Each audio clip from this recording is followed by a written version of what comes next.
Salut tout le monde, comment ça va?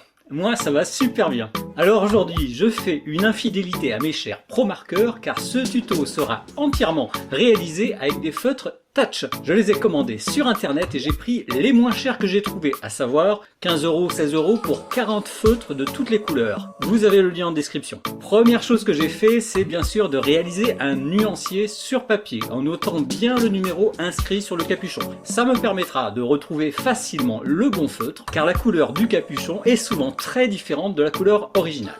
Voilà. Je fais ça plus ou moins par famille, les rouges, les jaunes, les gris, les bleus, et un truc qui m'étonne c'est qu'il n'y a pas un seul orange. Bizarre. Bon, on s'en fout, on n'en aura pas besoin pour ce tuto sur les cheveux. Je garde le nuancier à portée de la main, par exemple là, et c'est parti pour ce tuto sur les cheveux blonds avec les feutres Touch. Ce ne sont pas des feutres pinceaux, mais on va voir comment faire et surtout avec quelle couleur précise faire ces chevelures blondes. On commence par des cheveux simples avec le jaune 49 d'un côté et pour l'ombre le 97 qui est exactement pareil que le 104 alors que les capuchons nous feraient croire qu'ils sont différents. On va comprendre. Je teste sur le côté, un passage pour le jaune très clair et plusieurs passages pour un jaune un peu plus foncé, toujours avec le même feutre. Et par-dessus, le feutre 97, donc avec deux feutres, j'ai 3 tons. C'est cool. Je remplis la zone des cheveux minutieusement, voilà. Alors sur ce dessin, je voudrais que les bords des ombres soient bien nets, bien tranchants comme dans un animé. Et pour ça, j'ai besoin que ma première couleur soit bien sèche. Donc j'en profite pour faire une petite pause et regarder un petit peu ces feutres Touch que j'utilise ici pour la toute première fois, je vous jure. Déjà, je viens de comprendre que si je veux la pointe fine, il faut chercher la petite bande grise. D'ailleurs, elle se voit même quand le capuchon est fermé, ce qui est bien pratique. Allez, ça doit être sec maintenant, on attaque les ombres avec l'aide d'une source lumineuse, un petit soleil sur post-it, j'aime bien. Je n'utilise pas encore le feutre marron, mais toujours le même jaune 49 pour un deuxième passage. Je repasse sur ma première couche en laissant un bord côté post-it. Côté lumière, voilà. Je vais ensuite dessiner des sortes de Z pour donner un petit côté brillant, un côté miroir à ces cheveux. En fait, je dessine autour du Z, je fonce autour, voilà, comme ça. Je repasse plusieurs fois pour qu'on voit quand même bien la différence, qu'on voit bien le Z. Et je fais ça partout, voilà, c'est nickel, ça commence à être joli. Bon, autour du deuxième feutre maintenant, pour les ombres plus foncées. Je ne sais pas vous, mais moi je me lance pas comme ça dans des ombres. Je teste les formes d'ombre sur un papier calque. Je veille bien à faire sombre ce qui est loin de la lumière, et que ça ait l'air d'être des mèches de cheveux également. Ça me servira de guide, et je mets un petit scotch hors caméra pour remettre éventuellement le calque sur mon dessin tout à l'heure. Bon, toujours le séchage pour faire un trait bien net, vous l'avez compris. Et c'est parti avec la pointe fine du feutre 97. Je remets le calque de temps en temps pour me souvenir des formes d'ombre et je me lance. Là c'est super agréable, il y a juste à faire propre, à faire de jolis traits. Et quel plaisir de voir ces cheveux prendre de la couleur et surtout du volume. J'adore vraiment ces étapes. Je me paye le luxe de faire aussi plusieurs passages avec le 97, pourquoi pas, pour foncer un peu plus à certains endroits. Voilà, génial. Donc là, on a fait une chevelure blonde classique. Mais vous le voyez comme moi, elle est un petit peu marron. C'est pas rouquin, mais c'est un petit peu marron. En fait, on peut faire plus blond encore. Et oui, et on va le voir tout de suite.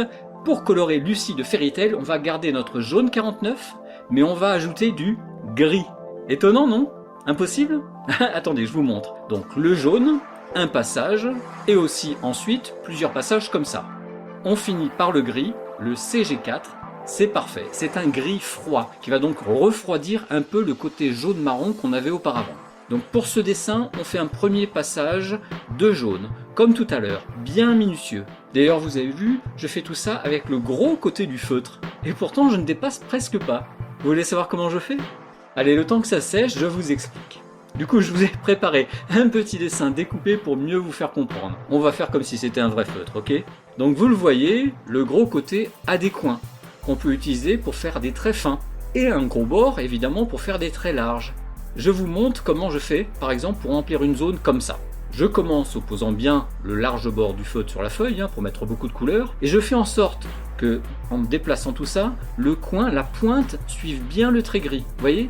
Là je m'arrête car le grand bord ne passe plus. Je ne vais donc utiliser que le coin du feutre pour faire ce passage, cette zone étroite.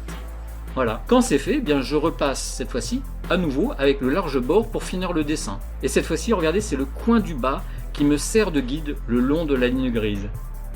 Voilà, je vous montre ça vite fait avec un vrai feutre. Donc grand bord et pointe du haut, pointe pour le passage étroit, et à nouveau grand bord et pointe du bas pour finir. Voilà.